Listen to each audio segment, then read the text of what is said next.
there. Here we go. Nice and quiet. Sound speeds, camera rolling. Holding for sound. Last looks. Calling for last looks. And set and action. I need to swap batteries. You know, making movies is hard. Making movies is hard. All right, welcome to Making Movies is Hard, the podcast about the struggle of being an independent filmmaker. I am Liz Manischel. And I am Alrik Purcell. This week we have the directing duo of Jonathan Milott and Cary Murnion. We had them on the show to talk about their latest film, Becky, starring Lulu Wilson, Joel McHale, and Kevin James. Becky came out over the weekend on Friday, June 5th on VOD and also in drive-ins around the country. And John and Cary have also directed the films Bushwick, starring Dave Bautista, Cooties, starring Elijah Wood and Rainn Wilson, as well as episodes of the show The Off-Season for ABC.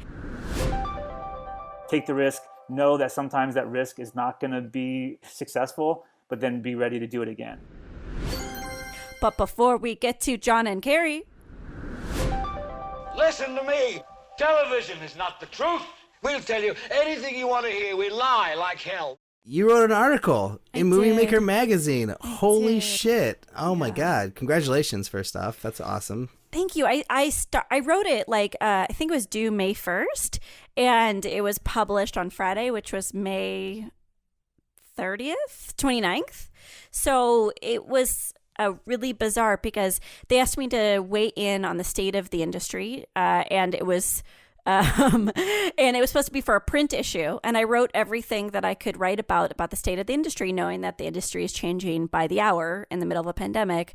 And so I made lots of edits throughout. And then last week they came to me and they're like, we probably shouldn't put this in the print issue because it'll be so out of date by July. Do you want to put it online? And I'm like, yeah, I don't want to rewrite this and wait until July and write a whole new thesis about the state of the industry in July. So it got published, and I think of it as like a time capsule of the things that concern us in May 2020 in the industry. Right. No, it's good. I read the first page, and then I'm reading more now. 3 pages long. It's pretty so long. Yeah. But I like it. It's it's very you, and I think you have a lot of great information in it, which is awesome. But what would be the one thing that you want people to take away from this article if, let's say, they're not going to read the whole thing? I would say that in spite of me being the perennial pessimist of the show, the article is quite optimistic. And it says there's hope. There's hope for more eyeballs on your work. There's hope that the doors will be open again to productions. And there's hope that that we will be able to get shit done. I just think it's dark. It's a dark situation that we're in right now. We're very confused, and it recognizes that, but that let's look on the bright side a little bit. There's a lot of filmmakers right now who have films that should be in film festivals at the moment, but can't be because of the state of things. And, I'm actually one of those filmmakers, and my co-director, she wants to just release the movie in December and just be like, oh, let's just put it out online. We have our last film festival, or our only really film festival, scheduled for December. Let's just play that film festival, assuming it happens, and then release the movie online. And I'm almost thinking well, we just basically missed a whole season. Should we just wait till 2021 to resubmit to film festivals and try again? Or what's the best especially for a short film? What should people be doing now? Should we just put them all online and get on with our lives and make new movies? I don't know. What should we be doing? I love that you're asking about film festivals because that's actually our topic for Soap Dish today as well. So it's all related. I am of the belief that, first of all, if it's a high profile film festival, it needs to be your premiere if it's a feature. And if you've already premiered at a smaller film festival, those high profile film festivals are not going to look at you. So you don't have to worry about a whole other year of submissions if you've already premiered in order to be considered by the larger, more prominent, prestigious film festivals. And then the other thing is what value are you deriving from these film festivals? What I talk about in the article is when it's not a film festival that is thought of as one that shapes the market, if it's not one that acquisitions heads and programmers and distributors and marketers or whatever, that they're not attending, then what are you deriving out of it? So if you're going to delay the release of your film an entire year, why? Why are you doing that? What are you getting out of it? Are you getting the customer or audience information of the people who are attending your screenings? Are those laurels really that important? I think there are a lot of filmmakers who think a lot of small festival laurels make like comb together and glom together to become one big festival laurel. Right. And I don't think that's true. If you look at a poster, you look at a trailer, and you see the names of the festivals, you're going to be branded as a smaller film versus a very popular smaller film. It's unfortunate, but there is bias. But I would also wonder, is this a short, Alrik, or is this... This is a short, so for shorts, isn't it? It seems to me that like the whole thing about festivals is to get that recognition that your film is, worthy of being clicked on, when it's online. So if like you have a bunch of laurels, like to me, it doesn't necessarily matter if you have like an A-lister laurel on there, but if you just have a bunch of laurels, like someone who's like sifting through Vimeo or YouTube is probably more likely to click on your film if it's got laurels on it, right? Versus no laurels. Because I'm looking at it from the perspective of acquisitions, not of a viewer. So you're probably right. Like I'm probably going to be drawn to something that's award-winning versus non-award-winning if two products are put in front of me. Because you're not even like reading what the laurels are. If they're so small, if there's that many of them, you're not going to like zoom in to be like, oh, is that a film festival I've heard of? You're just going to either click on it or you're going to pass on to the next one. I mean, I am because I'm judgy, but I think most people are kind and they're probably just like, oh, this person really tried really hard. Yeah, if it's like a Vimeo situation, I get that. I totally get that. But it is just a laurel, right? You could just make up your own laurels. You could just like go to Photoshop and like add 15 laurels from the Huntington Beach. What is it? I love Nathan For You. It's my favorite show of all time, other than Cheers. And it's like the East Los Angeles International Film Festival. Like they just made up their own film festival for the episode. I think like you could do that too. Well, part of the value that I kind of think from the laurels and the film festivals too is like getting that community behind your film when it does hit online. And that's something that I did with Strange Thing was when I had the premiere, I emailed all the film festivals that I played at and said, hey, we're releasing the movie online on Monday. Will you do a repost or will you tweet about it or something? And most film festivals did. And I kind of think that was like helpful in getting our 20,000 views that we got the first week, was that all these different communities were tweeting about it and more people were able to see it that way. I think you have far more expertise in this than I do when it comes to, I mean, like I've done maybe 1 to 2 shorts in the festival world and I barely tap the surface of those. I don't know. It just, to me, it's like, that's the value of film festivals for a short filmmaker is that you get the laurels and then you get the network expansion, right? Which is something that you are not, knowledgeable in. Like, you get a lot of, eyeballs from going to festivals, right? Even for a feature, collecting those emails or whatever.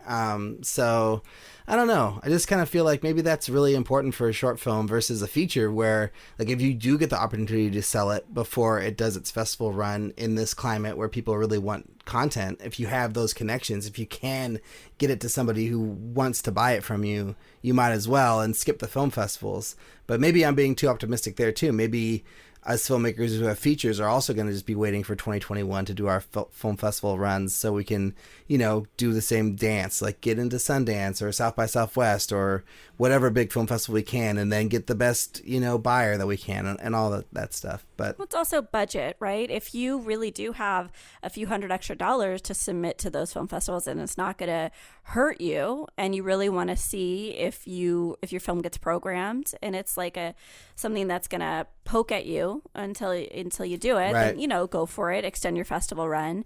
I certainly feel with features, I don't think we should be delaying. If your film is done and it's beautiful and it's finished and you're proud of it, you should submit to festivals this year. They may not be in-person events, but if you wait a year, you're going to be the film that's a year older, competing with newer films that have the recency effect going for them, that are in, the fleas in the ears of programmers, and it's going to be harder for you to find your premiere, I think. We also have this article about Netflix buying the Egyptian theater. Does this matter to us at all? I mean, it does. It does. Why does it matter? I want to know why. One of the issues with like something like Roma or like whatever, Netflix produced features that want to be in the Oscar race is that they have to be reliant on exhibitors in order to have that week-long theatrical run in LA and New York. That's one of the requirements of qualifying for the Oscars. And there were a few art houses, I think it was like Regal at AMC, that have issues with playing Netflix content. But basically, like, a lot of films try to do a 90-day exclusive window at a theater before they go online, and that benefits the theater owners because it means that, like, that's the only way audiences can see that content. And Netflix's whole business model is to be available online, right? So by owning the Egyptian theater, they've just landed their LA theatrical home. So if they want to qualify, they just program their film for a week in that theater, and then they've got their LA requirement done. So it's a cheat, and they have enough money in order to cheat the system. But it's also cool because we should be more open to different release patterns. We should be allowing different companies to do what they want to do and to get the content to the audiences that they want to get to. So it's yet again a complicated problem to be involved with. Right. Well, I mean, I guess to me, just someone who doesn't follow this stuff that closely, it's like Roma was out in theaters, whatever it was, 1 week, 2 weeks before it came out on Netflix. Same with The Irishman, and I mean, I don't know how many theaters it was in, but I know there was at least a couple theaters in my area that I could go see it at, Maybe it wasn't as wide of a release as other films, but I don't know. I guess maybe we'll be seeing more smaller budget Netflix movies also being given these 1 week runs so they can like have a bunch more movies qualify. I guess is that the deal? Maybe. Well, I think the other issue also is the Egyptian theater is like an incredibly, wonderful historical landmark in Los Angeles and Hollywood. And it traditionally programs a lot of like, older classic films, cult films, special events. And I think the fear and the worry is, are these theaters going to lose programming power to do what they want if a company like Netflix owns them and is prioritizing their legacy over like cinematic history legacy? Right. Well, I read in the article that the whatever they're called, American Cinematheque or whatever. Cinematheque. Yeah, the people who've been programming for the Egyptian already, they're still going to get their weekend slots, and that the Netflix people are just going to program during the week. I don't know if that's going to stay true or not, but that's what the claim is. So hopefully we'll get the best of both worlds. We'll still get the classic films, and then we'll get a bunch of other movies as well, which, as a moviegoer, like the chances to see more movies at a classic theater, that just sounds good to me, right? Absolutely. I also think it's really funny because all of us are like, will people go to the movies? I don't know. We're in the middle of a pandemic. And then like this weekend were like massive protests and crowds where people just like left their houses in droves.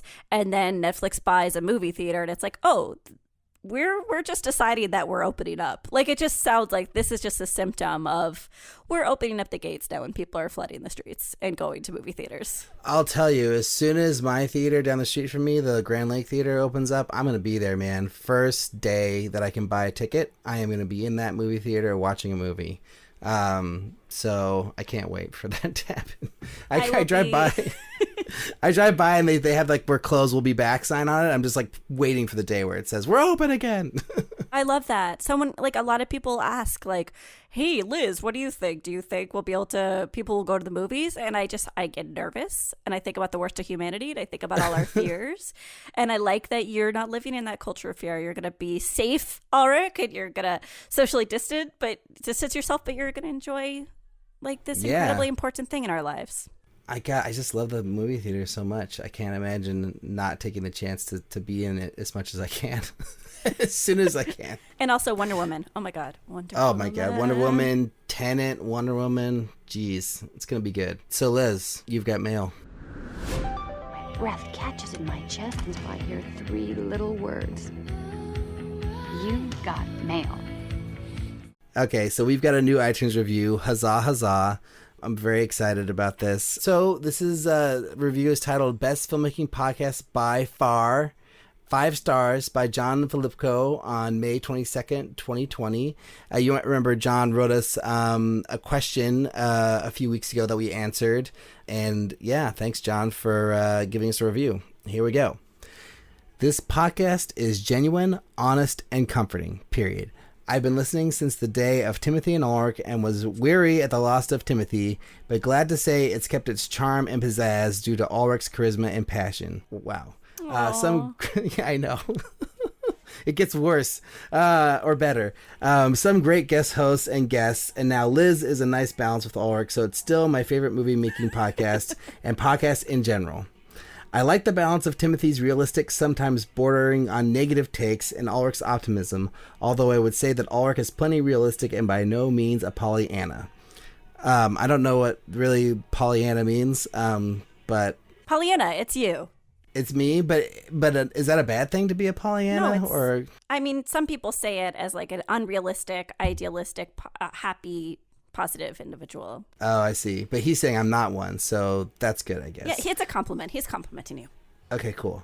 Through the years, listening has made me feel like I am still in the world of low-budget filmmaking, even when it has taken the backseat. They never make filmmaking seem exclusive or unattainable. Instead, they just break things down plain and simple, and it is perfect to keep me motivated through the lulls. It's not too cheerleaderly, like, you can do it if you keep trying, just believe and your dreams will come true. I don't like that either. It's a good balance. Listening to this podcast has always made the world of the indie films festival circuit seem so fun and exciting and very attainable if you put the work in. It always makes me want to get back into that world because they are so excited about it and make it sound so cool. Even when I am doing other work, I'm always connected to filmmaking, if by not much else, by this podcast. Great work. Love you guys. Alrik, you rock, man. Oh my God, John. Wow, so John. Nice. Thanks so much.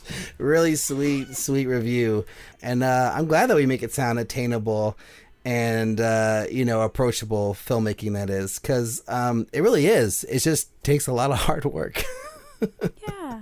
Also, what I learned from this is that my negativity and pessimism is not new to you, Alrik. And that, I mean, like, I didn't really think Timothy was a pessimist, but I guess he always was like pushing people to get to the answers and get to the bottom of...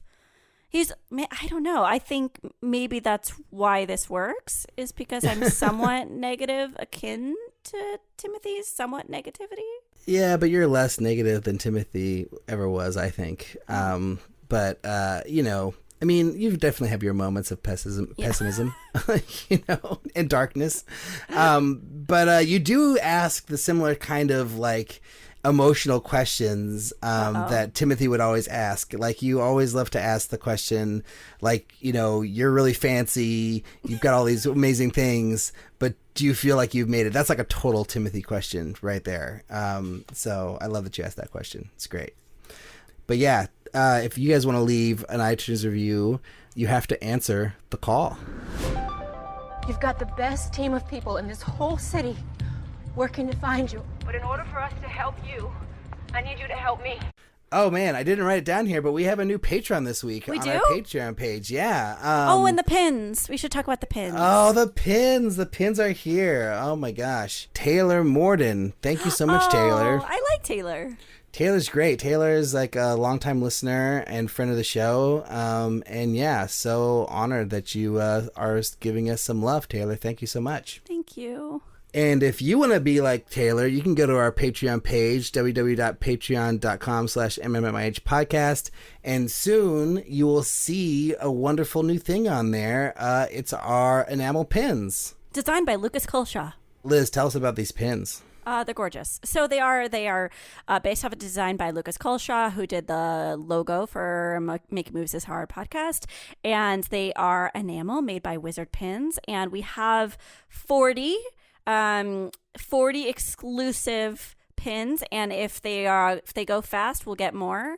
And we're pricing them at $9 each, which is on par with what Etsy prices their enamel pins. And we want to make sure that we're rewarding those who are willing to invest in our podcast. We want to give you something in exchange. So thank you in advance. And I think they're badass. I plan on putting them on lots of bags and jackets.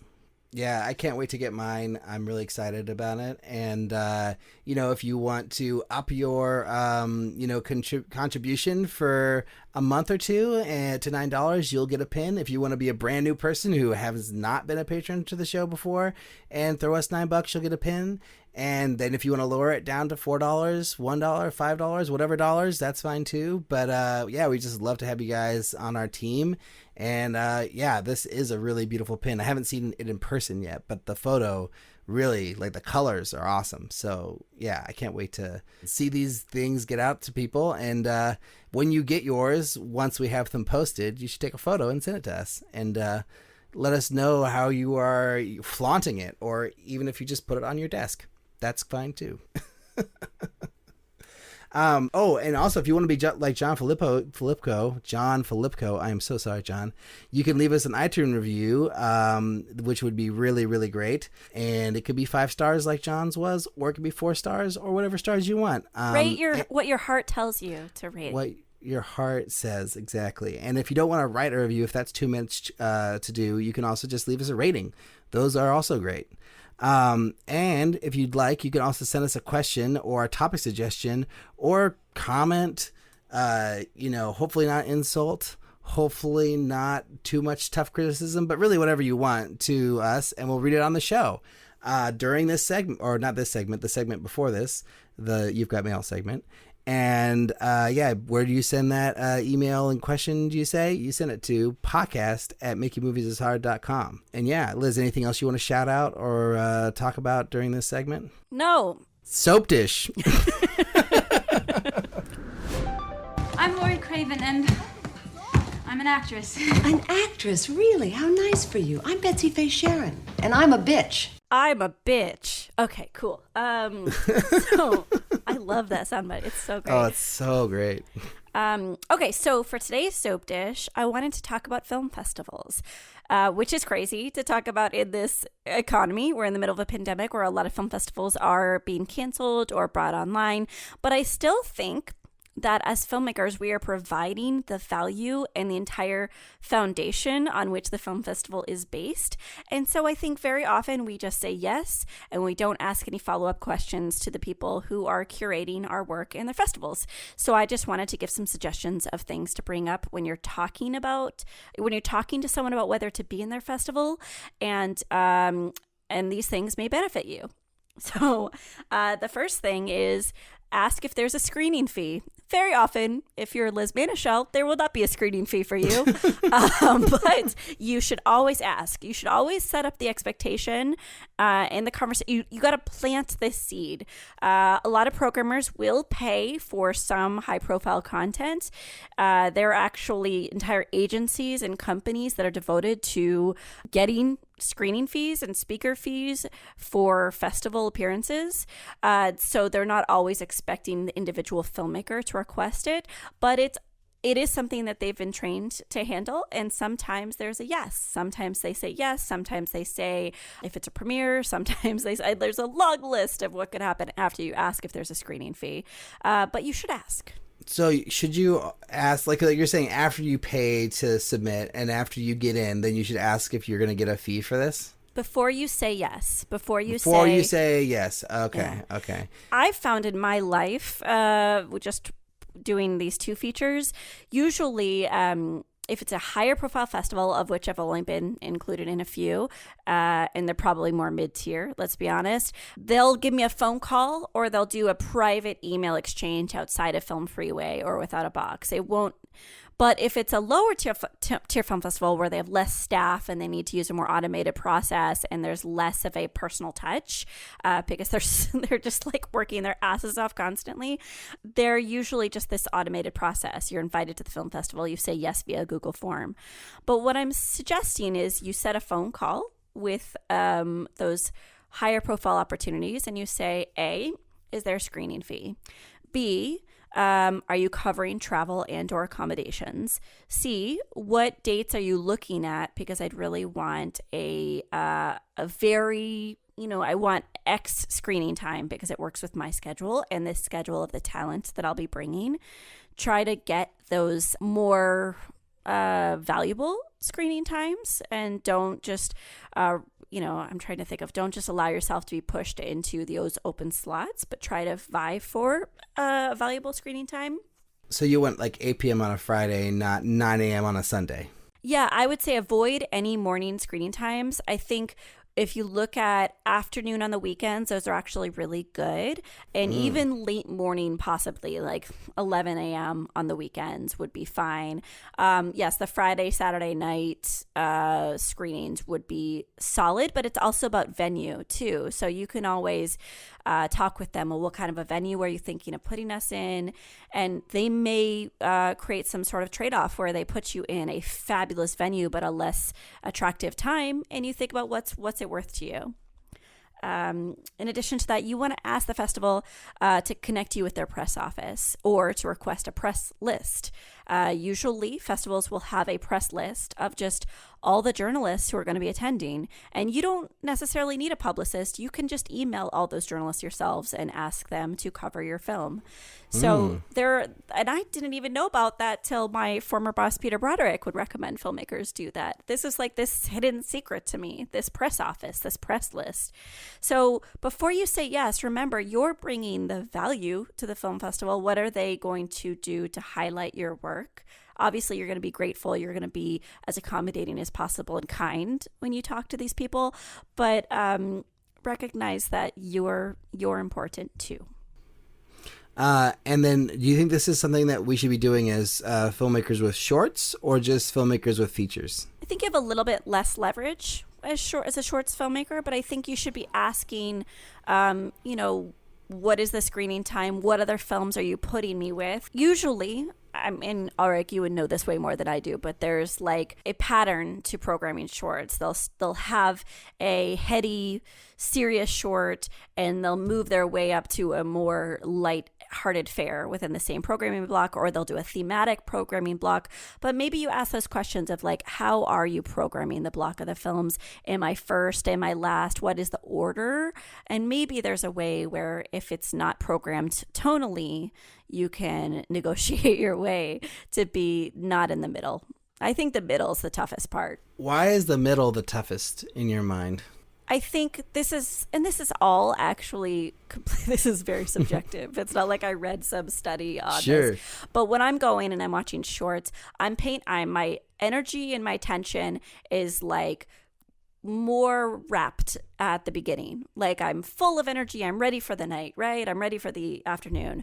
By the end, I've noticed that a lot of strong pieces are put at the end as well, because it's like you're leading up to this seminal piece. You want people to leave feeling happy, feeling strong, feeling touched and emotional.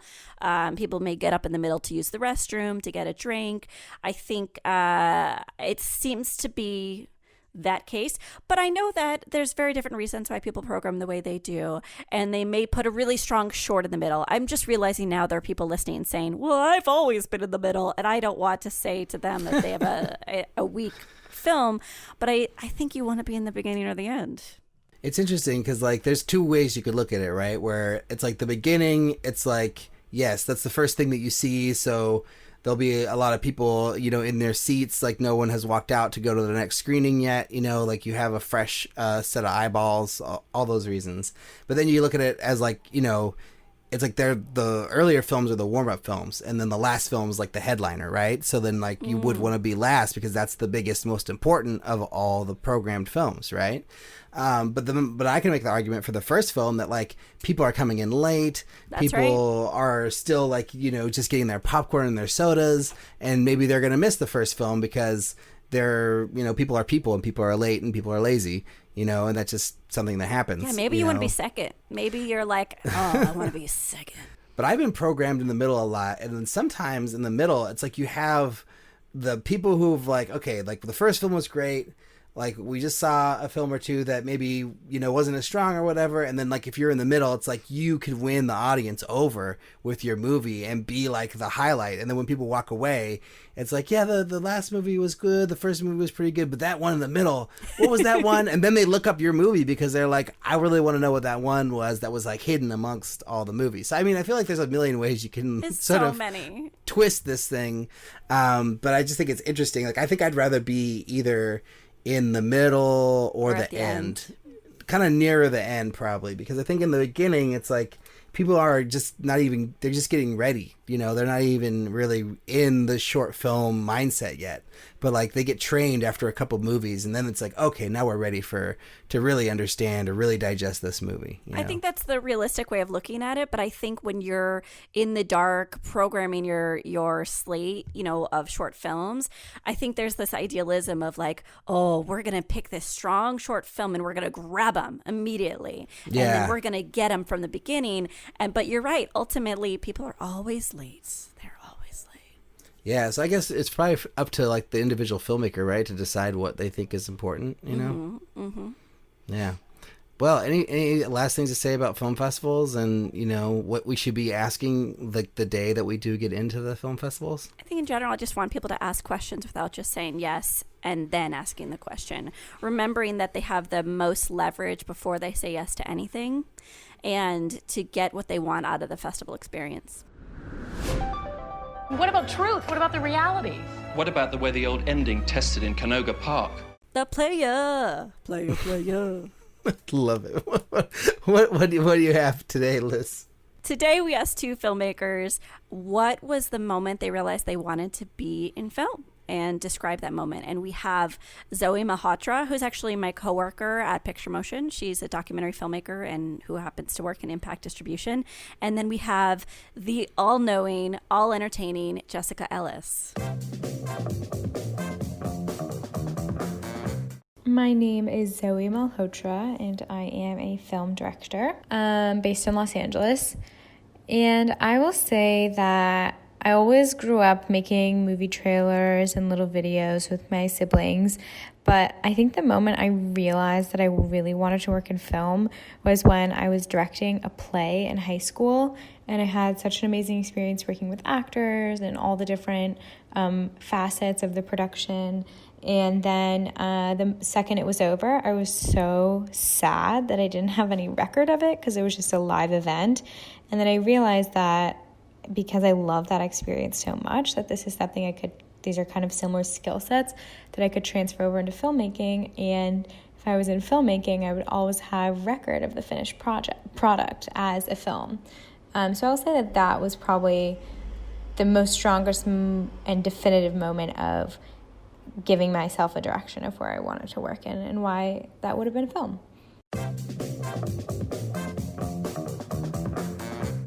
My name is Jessica Ellis. I am a writer and director.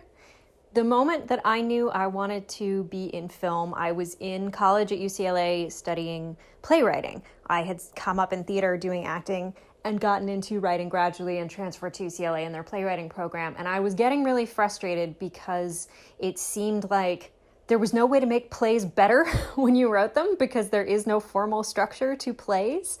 There's a lot of experimentation, and it was driving me crazy. And so for credit, I took a screenwriting class just to fill in a couple of extra credits that I needed.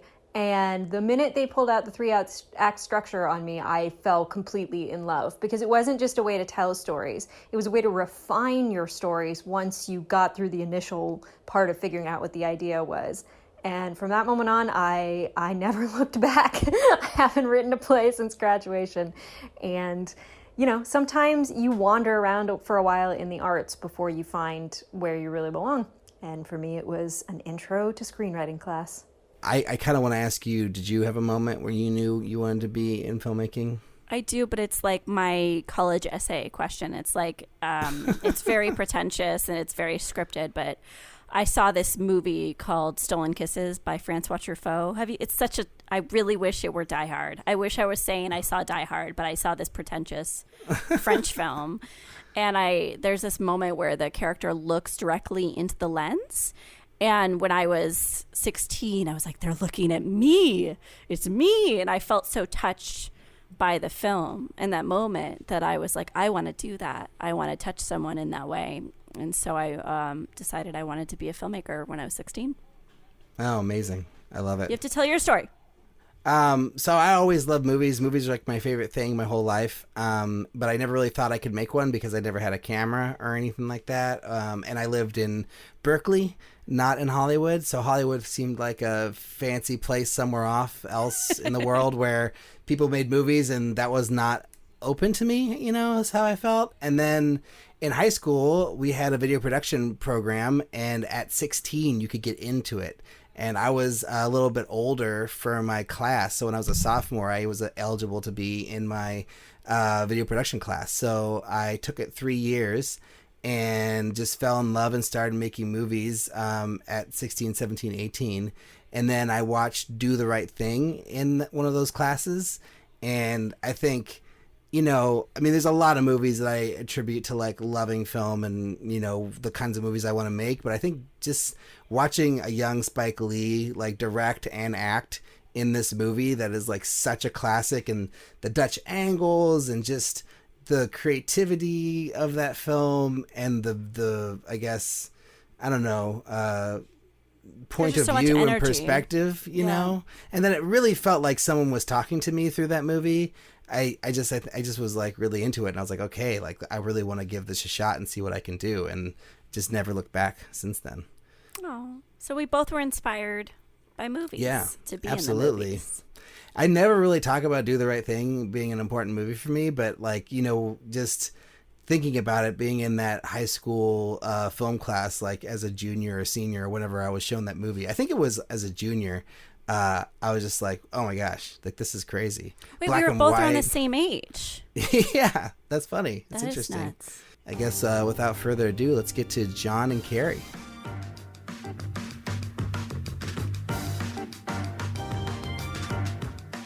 John and Cary, welcome to the show. Congratulations on Becky. I just saw it on Friday. It was excellent. Thank you. We have a series of rapid fire questions. First one for Becky. How many days did you guys shoot? 25. Amazing. What was the rough budget? Under 5.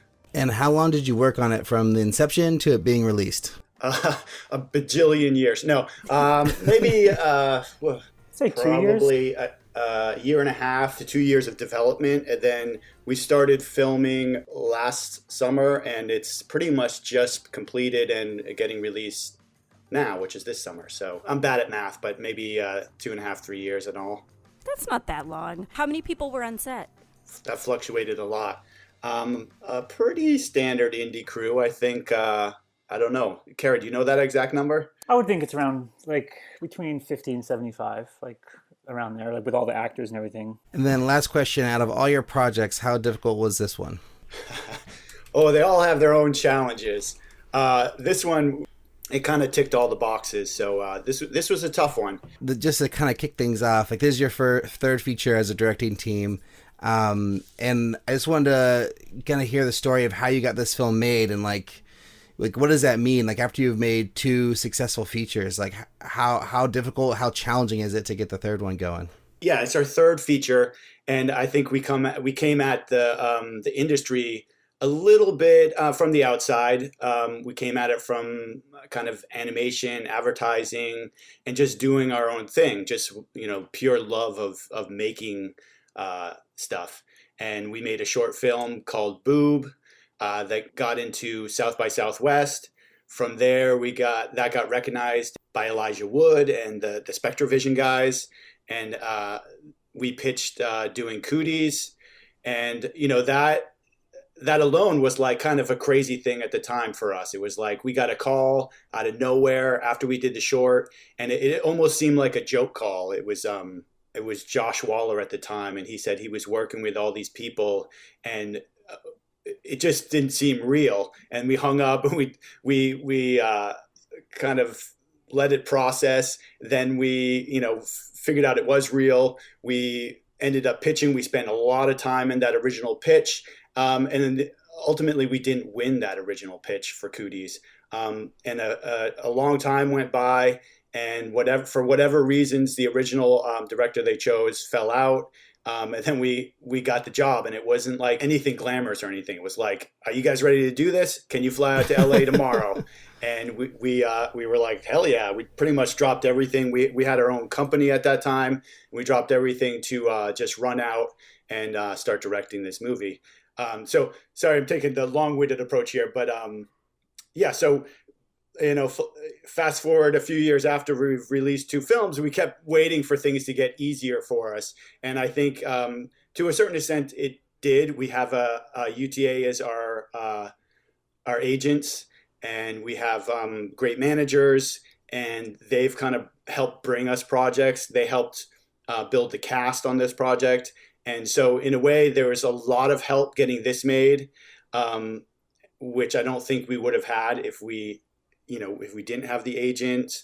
And but still, in the end, it's a long, slow process to get a indie film made, because you got to get the casting, you got to get the financing, and it's still a lot of work. I know that you met in school, but how did you know that you two were well fitted to be business partners, to be co-directors? How do you divide up the work? Can you talk a little bit about the inception of your relationship? It was a bit organic. We really did start. We started zines and things like that while we were in school, kind of like at the cusp of all the internet stuff, which is obviously dating us a little bit. But we just started working together on creative things, like anything that was creative, whether it was filming or animation. And for the most part, all the things that we really started collaborating on were things like animation that needed more than one director, just kind of like directing in a typical sense. So for us, it just made sense to collaborate. And as we started experimenting more and more with live action, the collaborations just continued to be both of us directing. And then, like I said, we came at it from just the place of creating. So as we learned that like there was usually just one director, and when we finally went to direct Cooties, we had to go in front of the DGA to explain how we direct as a team. And it was all kind of just like, oh, I didn't know there were specific rules about this. We were just making stuff.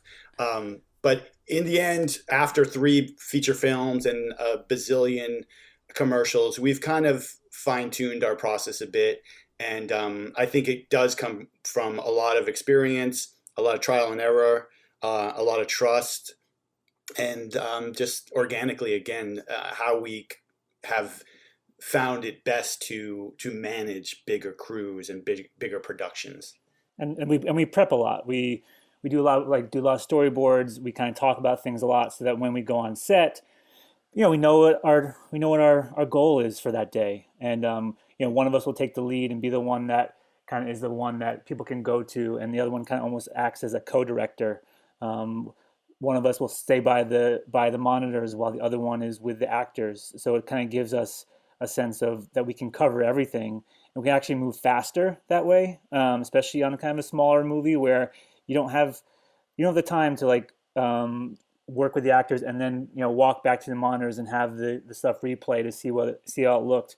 We don't have time to do that. So with us, we can actually both of us can be at both spots at the same time, which we don't now that we've done it. We don't know how single directors actually get through an indie movie, because you kind of you either have to sacrifice one thing or the other, where you have to sacrifice either being with the actors or being with the cinematographer while they look at the monitor. So it's a hard thing to do, but we found actually kind of works better. And the way we do that is we have the sound of the set, the typical sound that you listen to as a director, of the actors talking and whatever sounds on set in one ear, and then in the other ear we have a comtech. So Cary and I have our own channel, and we can communicate back and forth.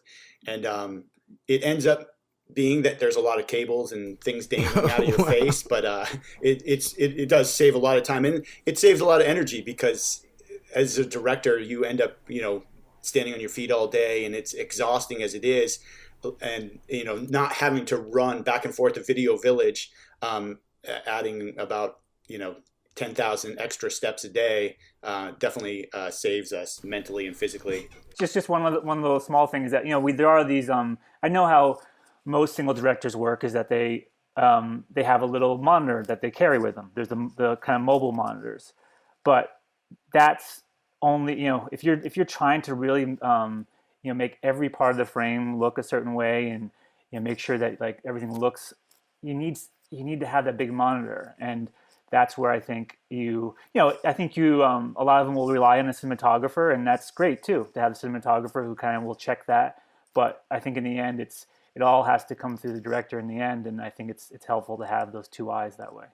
So like you'll literally have one of you guys like right next to the set with the camera right next to the actors, and the other one will be at the monitor. And And does that switch? Like, do you guys switch off that responsibility, or is it one doing one always, one doing the other always? That is the way it happens. As you just described, one right next to the actors and one at the monitor. And the way it's developed is that we actually, one of us takes the lead for a movie. So John was the lead on this movie. We started doing that a little bit more with Bushwick, our last film, where we did these long takes, where one of us would kind of take like each long take. And we had about, 30 different long takes within Bushwick. So we each kind of split those up. And we thought that was kind of a great way to do it. But, that was a very specific kind of movie.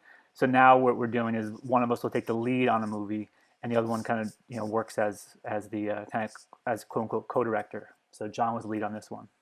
Do you feel properly credited as artists if you have to take a step back on a big project like this? No, not at all. Because we've been working together since we were in school. And we know that we're doing this for the long term. Like, we're going to keep on doing these, and it's like the Coen brothers. That's how they work too, where one of them will take the lead and one of them kind of stays back. And that's what we've kind of learned from is that I think if you're doing this obviously just for the one movie, then of course that's going to be an issue. But we're doing this for our lives, so there's no issue with that at all. So as the lead, do you think it's more important to be on set with the actors or by the monitor making sure the frame is perfect? I think it's usually as the lead, because of the way we define the lead, I think it could vary very vastly with other people. But with us, the lead is kind of the more of the point person. So to be the point person, you have to really be in the thick of it.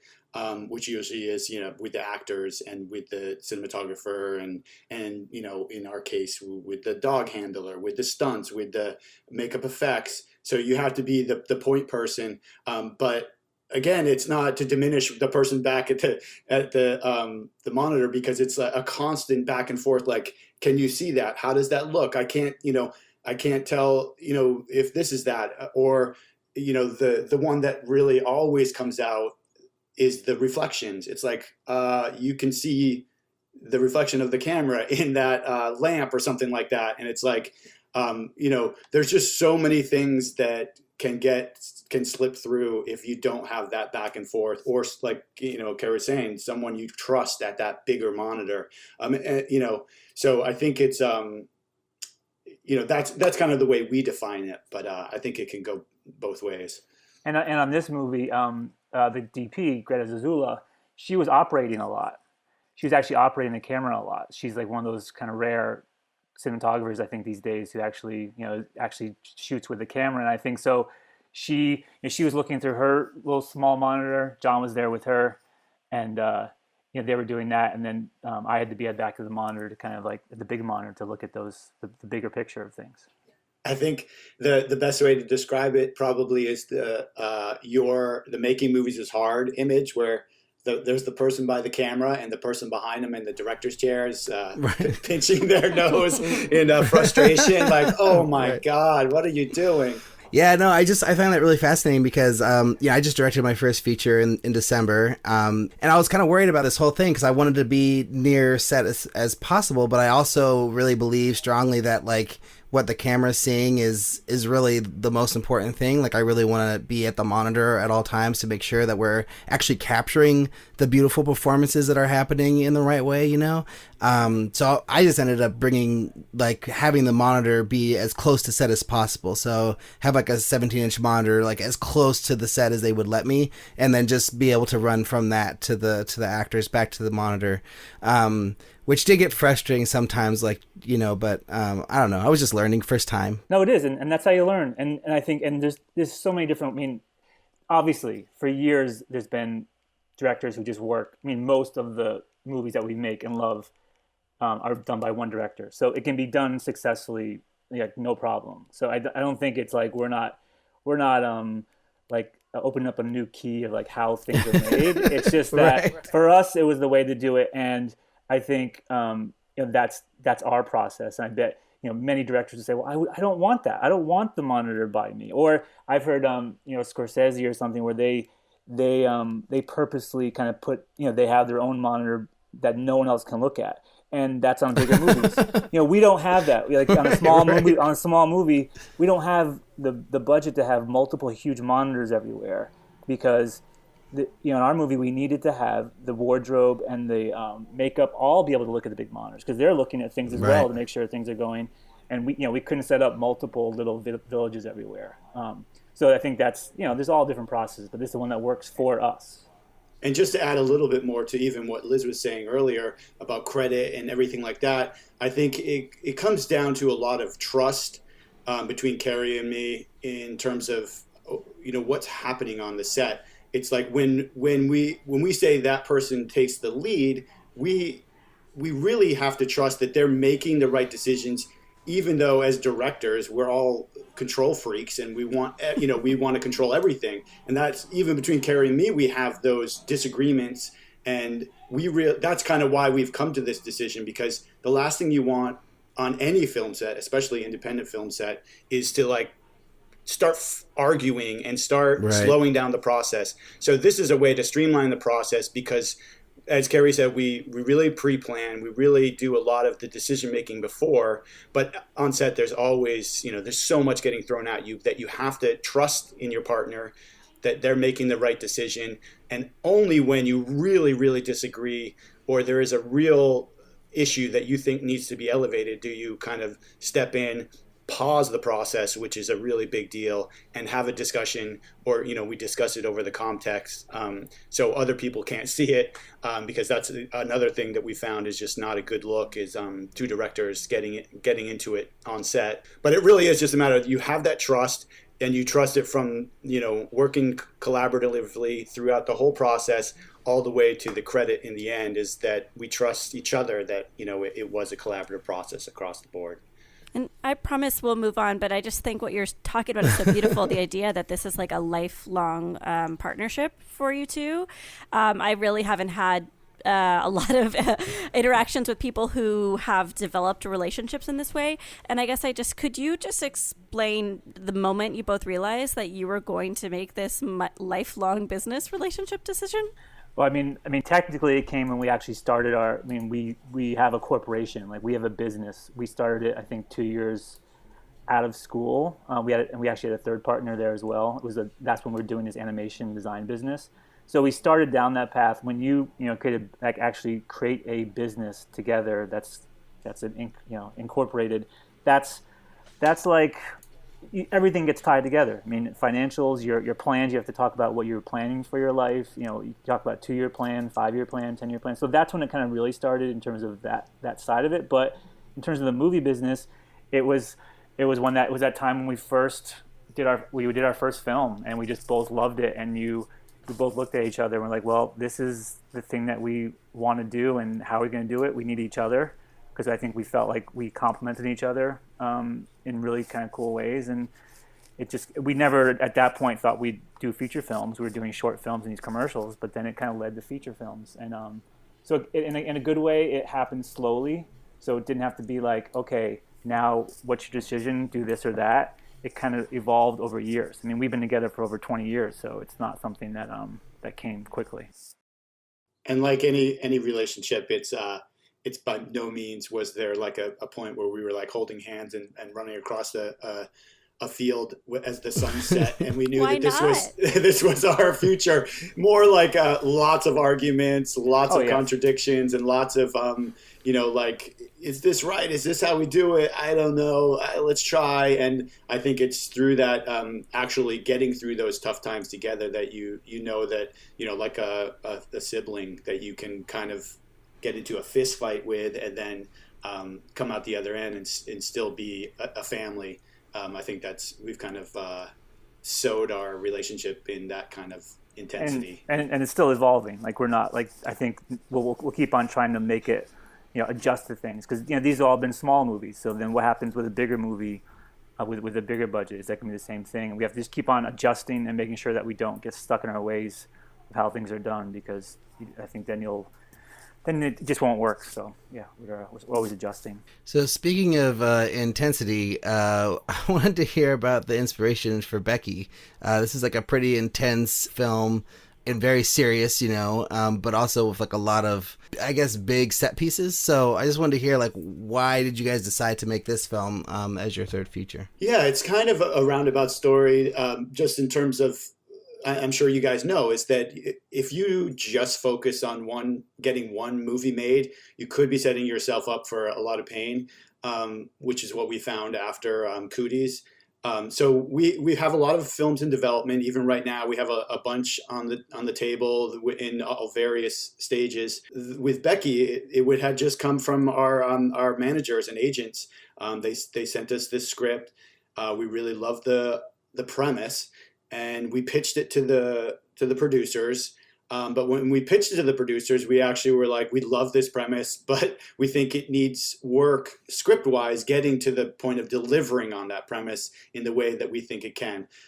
So the producers actually agreed with us, and they let us choose some writers, Ruckus and Lane, to help kind of redo the script and get it to this place that was, really, really intense, really delivering on everything that we thought this idea of a 13-year-old girl getting revenge on Nazis should be, which I think right now is very much that cathartic ride that we all want to see. What helped you get into the mindset of a 13-year-old girl? Like, I know that's such a crazy question to ask, but it sounds like it's a far distant for all of us, distance for us to try to run. Wow, my analogies are horrible today.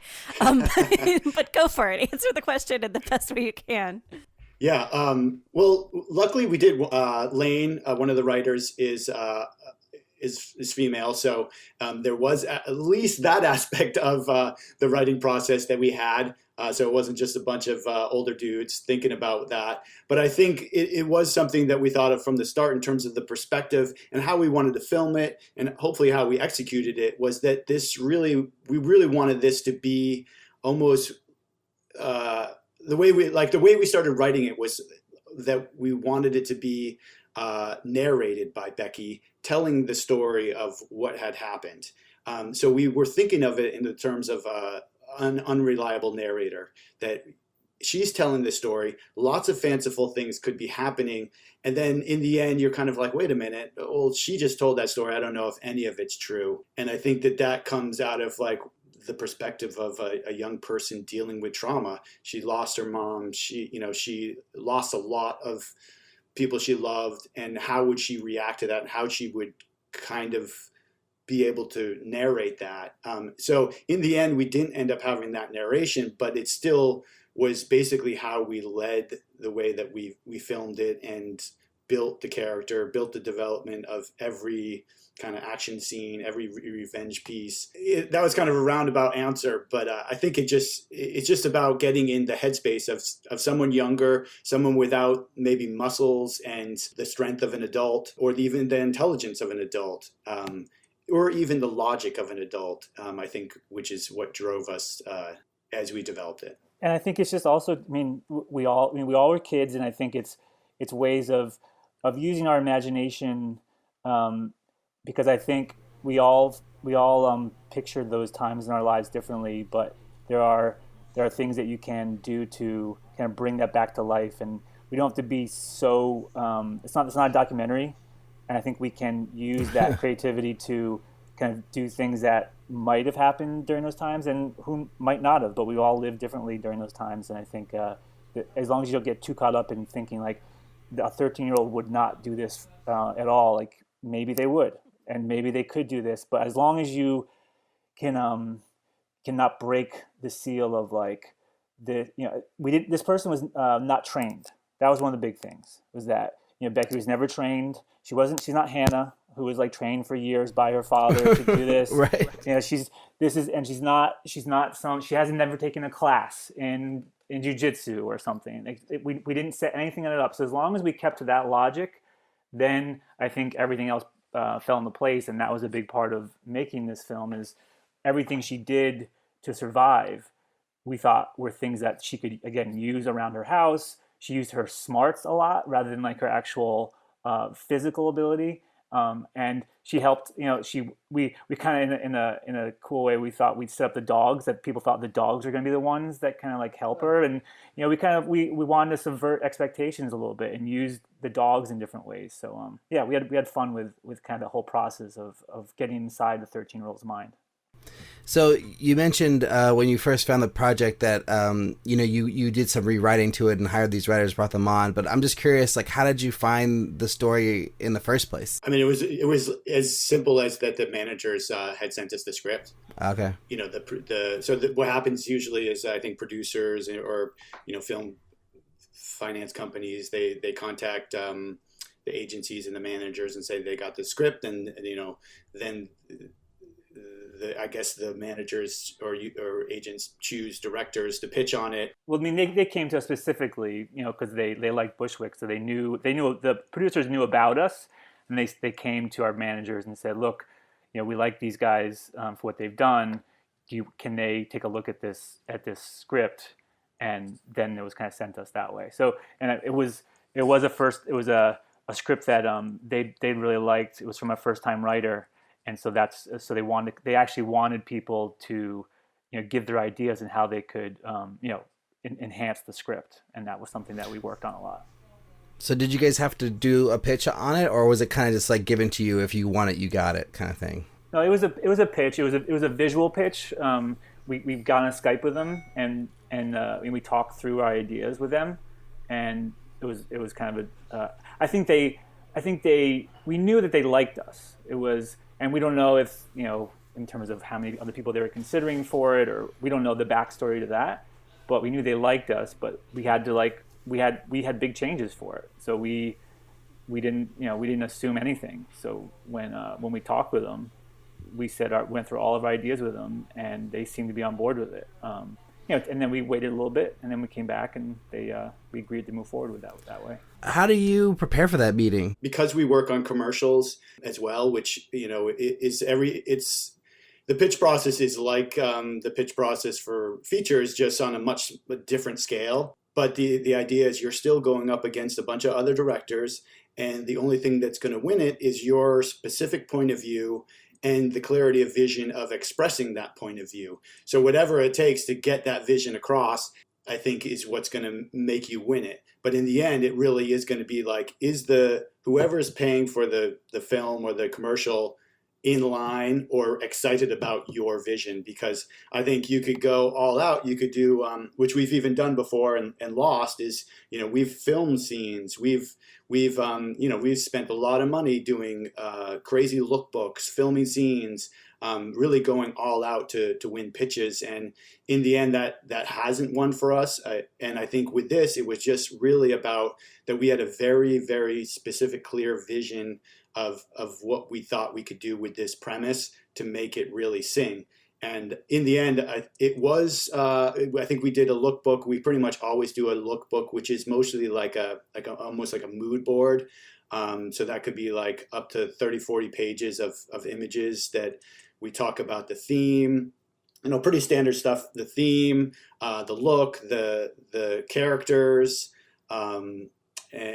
style, and just kind of how it's like a way to visualize and walk through something visually of how we see it. And then in terms of the script, we usually dig really deep into that and talk about that, and that, that's through the characters and everything else. But with this one, it really was just talking through our lookbook and talking through how we think that we could take the script to the place that it needs to be. One thing we've learned over time is that it does help, especially these days with how movies are put together, is it helps to go in with an idea of, if it's not the full cast, it's at least your lead actors, of suggestions of who the actors are. And you have to, I think the more you kind of get to know the business, it's a mixture of creative and of like who is right for the part, and then who might actually get for the part, and who's the one that can kind of get a movie made like this. And I think it's you don't necessarily have to think you're going to get that exact actor, but I think it shows the producers that you are thinking in a realistic way. Like if we're doing this movie and we suggest Denzel Washington for one of the roles, they're like, well, we're not going to get Denzel Washington for a $3 million movie for this kind of thing. But if you start to say this actor will work for this, at least you're getting in the same ballpark. So it helps to kind of give suggestions for actors, because you also have to think that the producers are looking at you as like, well, we're going to spend time with these directors for possibly the next year or so putting this together, and we have to feel like we're on the same page with what they're going to be thinking. So that's kind of, all those kind of elements can help make a relationship work for the first time. What is your representation doing at this point? So the producers approached you through your representation. It wasn't as if the representation was soliciting or going out and sourcing material for you. And then you're doing the pitch to the producers. What are your agents and managers doing to further this project along in this very beginning phase?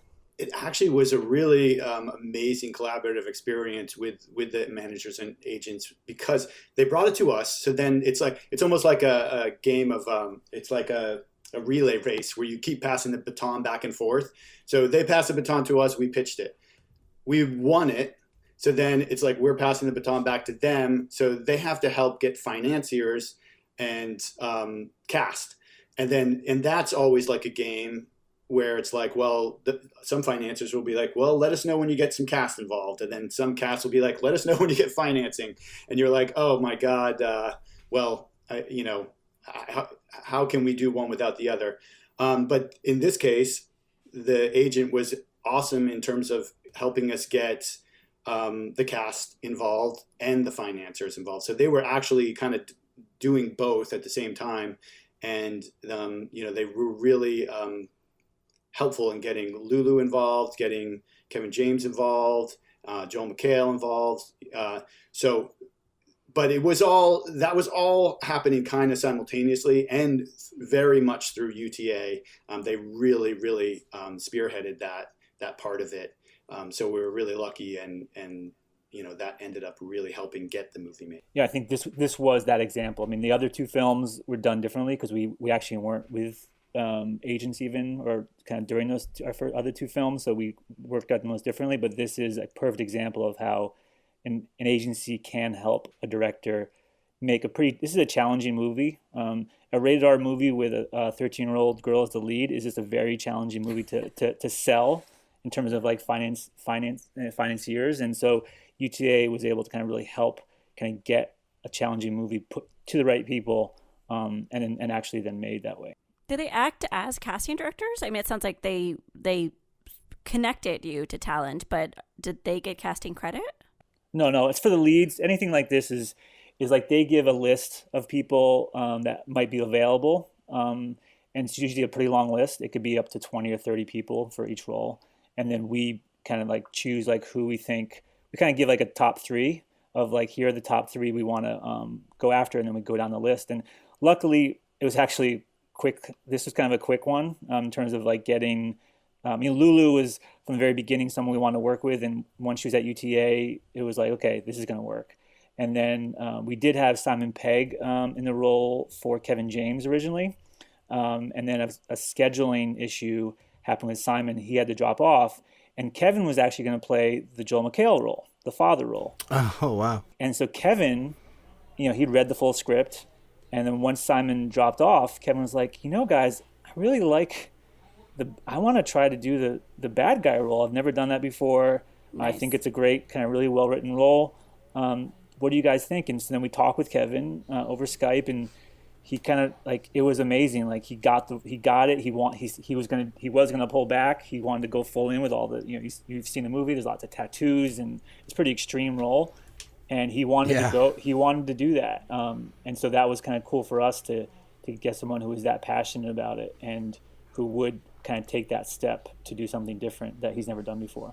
Was that always the plan? I mean, I guess it was to like have, because I don't know if you really call Simon Pegg a comedic actor, but casting these comedic actors in this serious film. I mean, was Joel McHale like the next in line on your list of people, or how did he come into play? To just even back up to what Liz was asking before in terms of UTA being casting, I think the way it really ultimately starts is us kind of pushing like what we are looking for to them and some ideas to them. Then they come back with that list. So right from the start, it's something that we've really liked doing with our casting, like we've done in some of our previous films, is taking actors that are known for something and really subverting that in terms of what they're going to be in the movie that we're making, like Batista and Brittany Snow in Bushwick.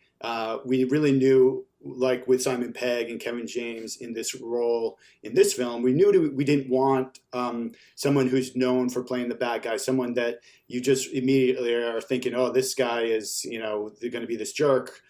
We like the idea of having someone that's more of like a charismatic, at least at first glance, under the right conditions, can really just come across as like the guy next door and just be kind of charismatic and likable. And, who's more likable than Kevin James? He's just like the lovable guy. So we love that idea of that, he can kind of work his way into the house, talking about his lost dog. And then when he flips it and starts spouting this hateful, neo-Nazi rhetoric, you're just completely taken off guard, like the people in the house. And then it keeps elevating. And those initial thoughts and feelings you had for that character or that actor are just, really spinning in your head. And I think it's just that idea of that we bring so much baggage to movies now with the stars and with the actors, that taking that baggage and playing with it.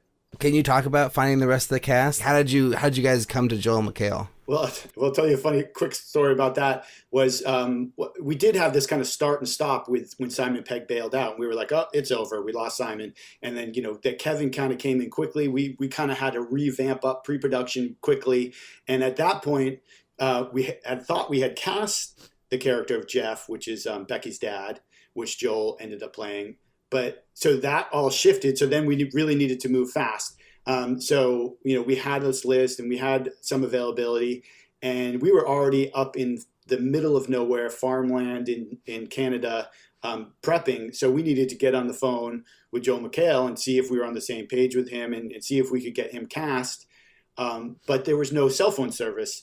So the only way we could do a call with him was to pull up to the back of a restaurant in Canada and you try to tap into the Wi-Fi in our car. So, we can't have a meeting in a restaurant because you can't tell everyone to shut up while you talk to Joel McHale. Right. But so we pull up in the back of this restaurant, tap into the Wi-Fi. We have our camera doing a video chat in our dashboard. So it looks like we're driving. So Joel McHale is just wondering what the hell we're doing. The restaurant owner is yelling at us because we ran over some tube or something and that vents water. And it was just like one of those moments where you're like, oh my God, this is not the Hollywood I imagined. But we had a great call with Joel and he came on. And even though he had a full-on tour that summer, so he was flying in and out. He would do a day of shooting with us, fly across America, do a stand-up comedy show, and come back and shoot another day with us. But it was like all those things. So we're talking to him. He's saying, I don't know. I have this tour. I want to do it. We were like, we want you to do it. And then that's just the first step. And, there's all this other contractual and logistical stuff you have to work out. And it was Joel is so amazing. And this was a kind of different role for him. It was a very sincere role.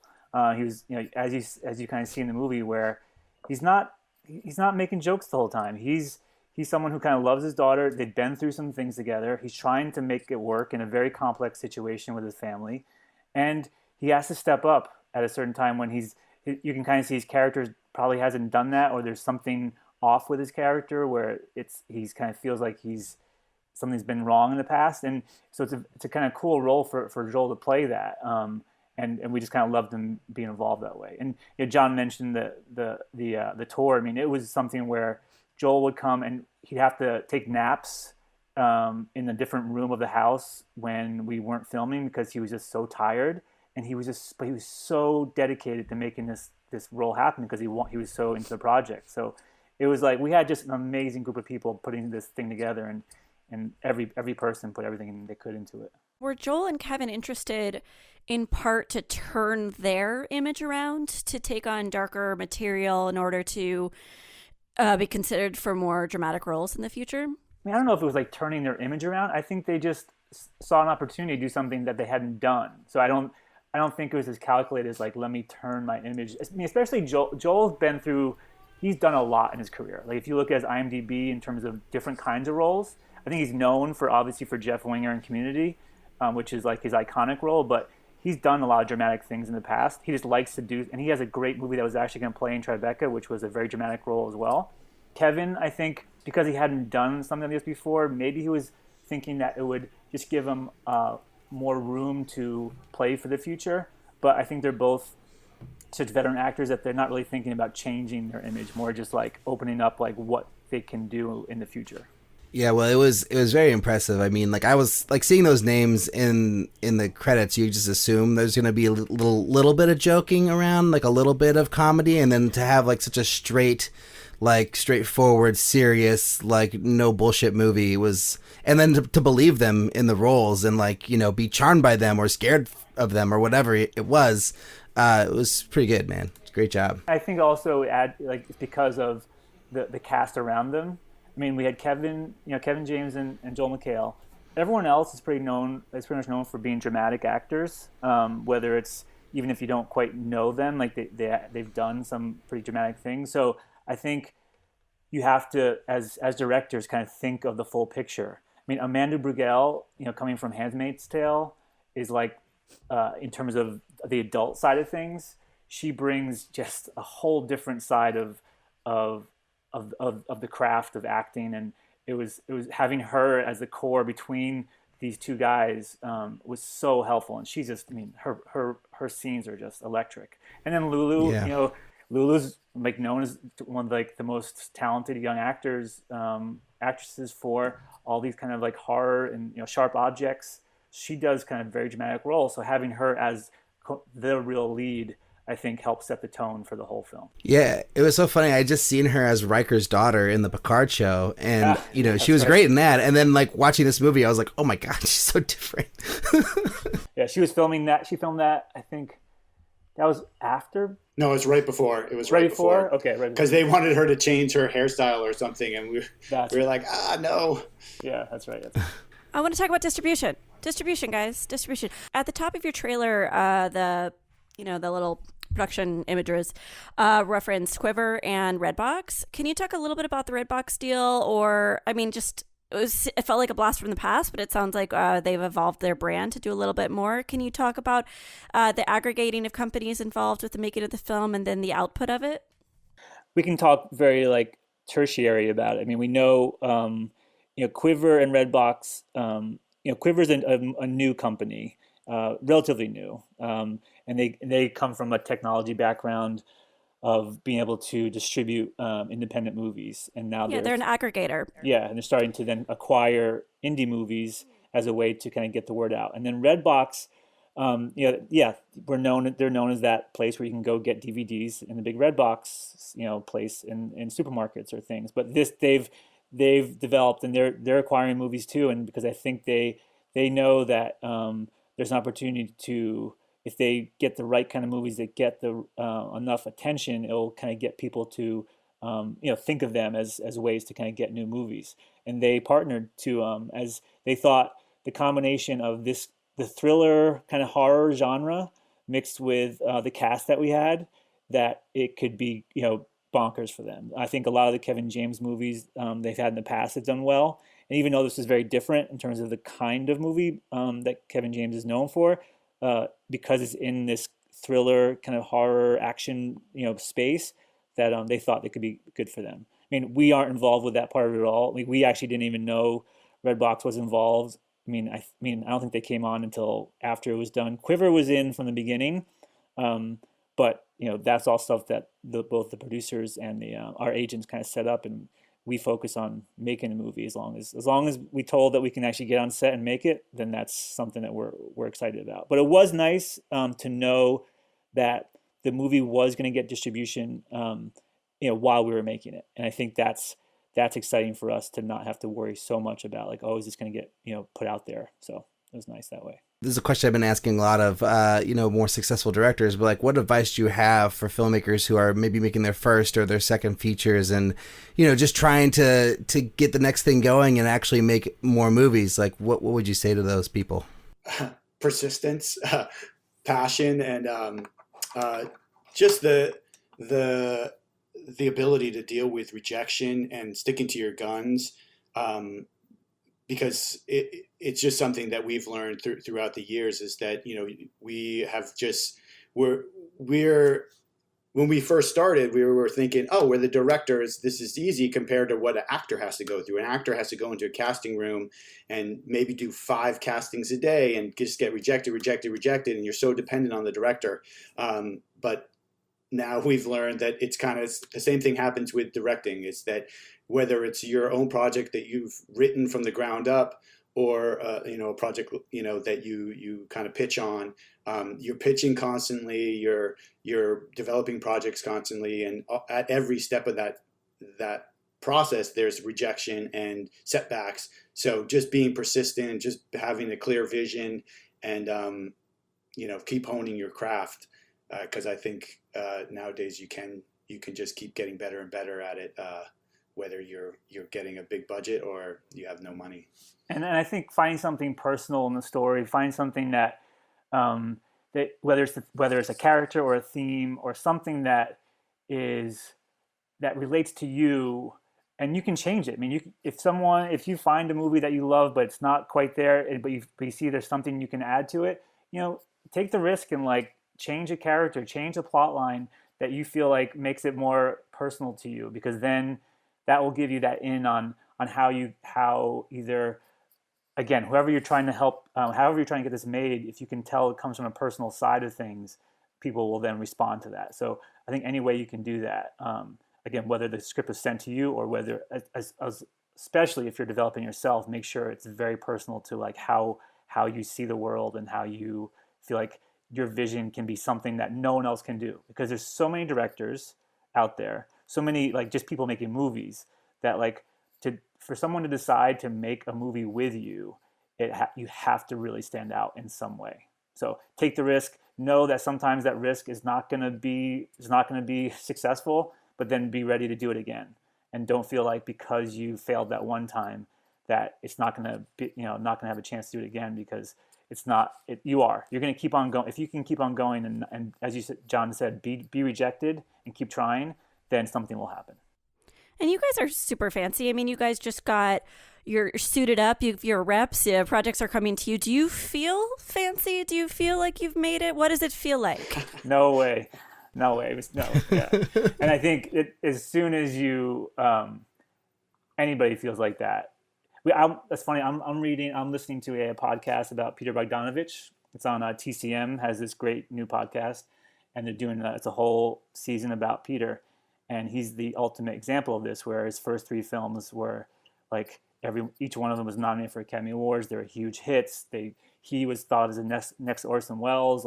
He was dating people, had tons of money, and then his next 3 movies after those first 3 were total flops. And then he almost couldn't make a movie. There was articles about the final. It was one of the last 3 of the films. This is the last one he's going to make. And so it just shows you how things can change, and how someone who had everything can have nothing. So we would hope we would never feel that way, especially because of where we've come from. We've been working our whole life to kind of make this happen. So yeah, we never feel fancy.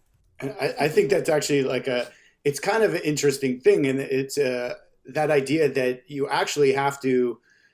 I think the best thing to do is just keep going too. Sometimes you can kind of lock yourself up being afraid to pull the trigger because you're like, well, I only have this one chance. But I can guarantee you it's better to take your chance, even if you have to make some compromises and because of budget or because of something, make it, just make it and then move on,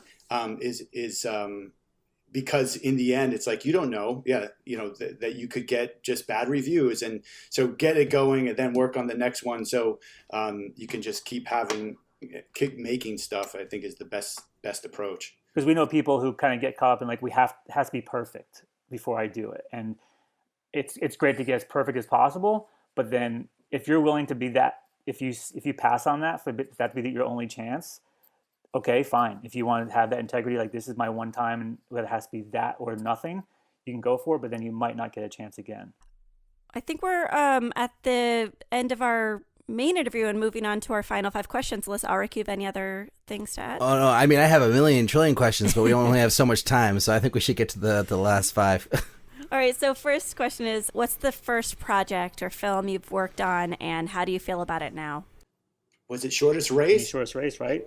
Shortest Race. Shortest Race. Yeah, because we had been doing animations, and Nike at the time was asking young directors to do stuff. So we pitched the Shortest Race, which was. Do you remember how long it was, Cary? How long the actual film was? No, the race. Oh, the race was 3. So Nike asked directors to pitch on do something about speed, and they thought we might do animation. They didn't quite know, so we pitched our first live action project, and so we did this.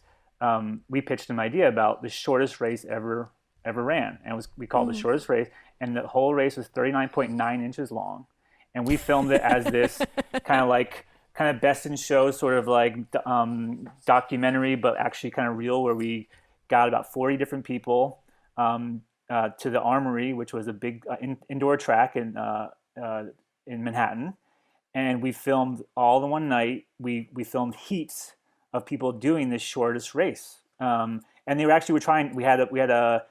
They could have won $700, so everyone was trying to win it, and we filmed interviews. We had a super slow motion camera called the Photosonic, where it filmed I think 1,000 frames per second, and it was the first time filming anything live action, let alone using this massive film camera.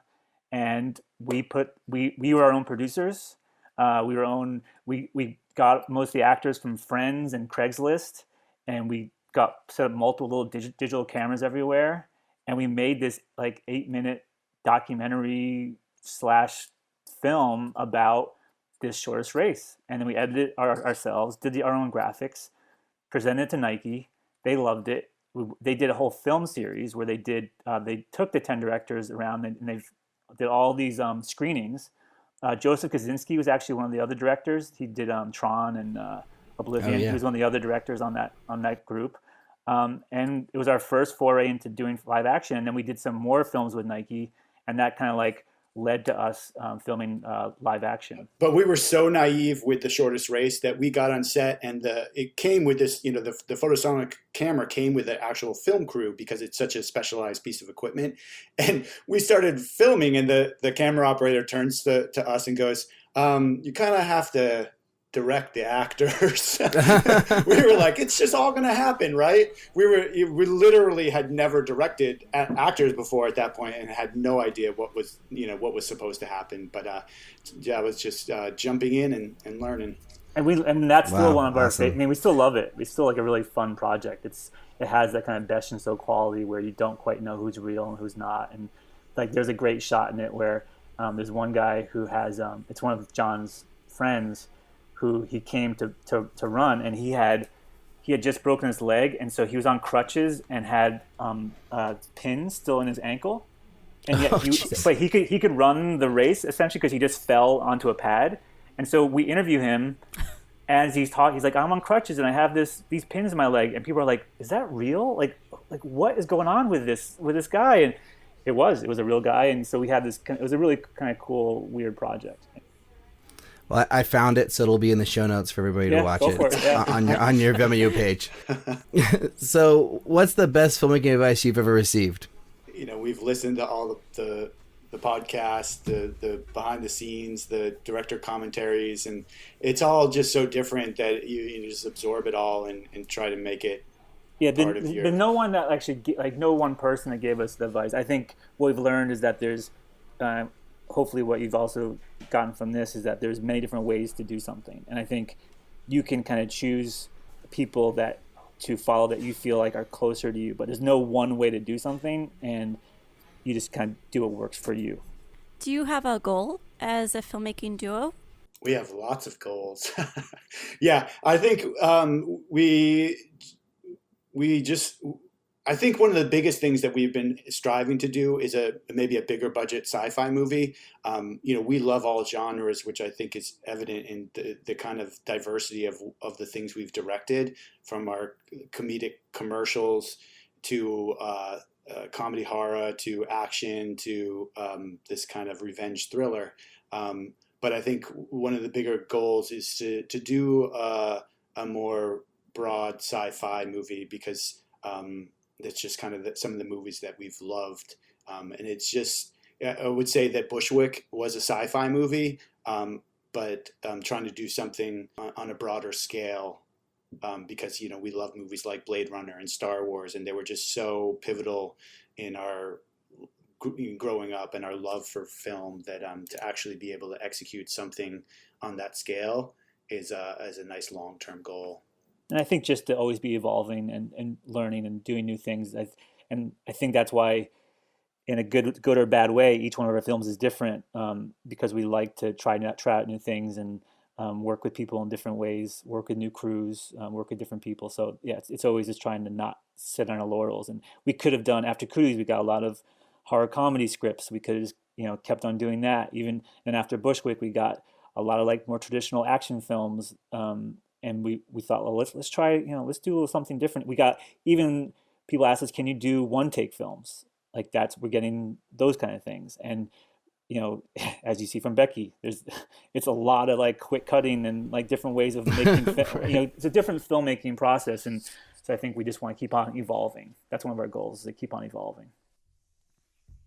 If you could go back in time, what's one piece of advice you would give yourselves? I think that it might be secret. Just think it, and then we'll just have like this nice silence. Yeah. No, I think there's a few very pivotal moments in our careers where I think Cary and I have discussed that maybe we should have made a different decision here, a different decision there, or not listen to somebody's advice or something like that. But it's so hard to tell. It's like everything kind of happens for a reason. And in the end, you could kind of like look back with a little frustration, but who knows, maybe it would have made something easier, or it could have just led down another path that isn't as good. So I think for the most part, pretty thankful for everything that's gotten us to here. Yeah, and I think it is just, it goes back to one of the other questions, is persistence, of telling yourself to just be persistent and not worry about it if something doesn't happen. I think that's where it comes from. You can get frustrated from something not happening, and just keep on going. Is making movies hard? Definitely. Yeah. Oh, we never even got into all the challenging aspects of making this movie. But if there is a list, I think we checked off every box. Yeah. I mean, you guys have like tons of practical effects, multiple kills, out exteriors like at night and daytime. I mean, you got it all. So water, dogs, water, dogs, kids. Yeah. It's like, they always, it's like we basically did night shoot. It's everything that they say, oh, you pick one or two of those things, but we put them all together, and in a kind of a low budget movie, which then makes it even harder. So and I think the thing that people don't understand is that they say these things are hard. So you might get on set and you'd be like, well, working with this child actor is really easy. Lulu Wilson is so talented. I don't know why they say working with kids is hard, but really what it comes down to is that you have less time with kids. So that's what makes it harder, beyond the fact that, sometimes you don't get as lucky and you don't get a talented actor like Lulu, but there's just so little time. And when you add dogs and stunts take a long time because you have to prep all the safety.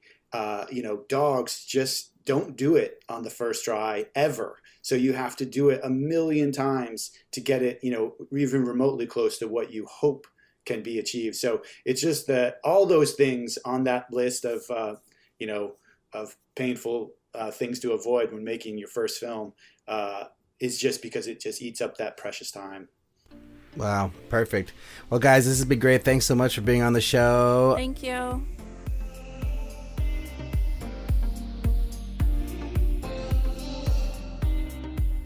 Thanks for listening, and thanks to Jonathan and Cary for being on the show, and for Priscilla Rios from Katrina Juan PR for setting up this interview. And go out and watch Becky on VOD, or if you're lucky enough that you live near a drive-in movie theater and Becky is playing, see it on the big screen. I mean, this movie is intense. It's beautifully shot. It's like got a lot of exteriors, which are just gorgeous, and then just a lot of amazing gore. So if you're a gore fan type of person and you like kills, this movie does not disappoint on the kill factor. Let me tell you. Kills. I mean, hey man, I love kills. I love all the different type of kills. Like, you know, the horror movie kill art is something that is really special. And we didn't really get to talk to John and Cary about the art of their kills. We did a whole episode about this with someone else, which was great. But yeah, the kills, it's very interesting. So, if you like this episode and you want to see more from John and Cary, you can go to makingmoviesyeshard.com, where you can find links to things we talked about in this episode, including John and Cary's first ever short film, The Shortest Race. It sounds so good. And they also have like hundreds and hundreds of other videos on their Vimeo channel, all their commercials. We didn't talk about it at all, but they're like really established, like high level commercial directors also, like done commercials for everybody basically. So aside from their other movies, Cooties and Bushwick, you could just check out their commercials and their work. You can also send us an email if you want to get in contact with us and, tell us anything. Tell us how much you liked the John and Cary episode. Tell us who you'd love us to talk to next. We would love to know who those people are. But you can send that email to podcast@makingmoviesishard.com, or you can find us on Twitter, Facebook, and Instagram at MMIH Podcast. I am Alrik B on Twitter and Instagram. And Liz, where can you be found? At Liz Manischel on Twitter. And please, if you like the show, tell a friend, spread the word. You could leave a review on iTunes or Stitcher or any of the other places that they allow you to leave reviews. And finally, thanks to our producers, Greg Holdsman and Joshua Sterling Bragg, editor Allison Stoney, and the whole Bloodstream Media team for making this episode possible. And we will talk to you guys next week. We love Bloodstream. Bloodstream. What?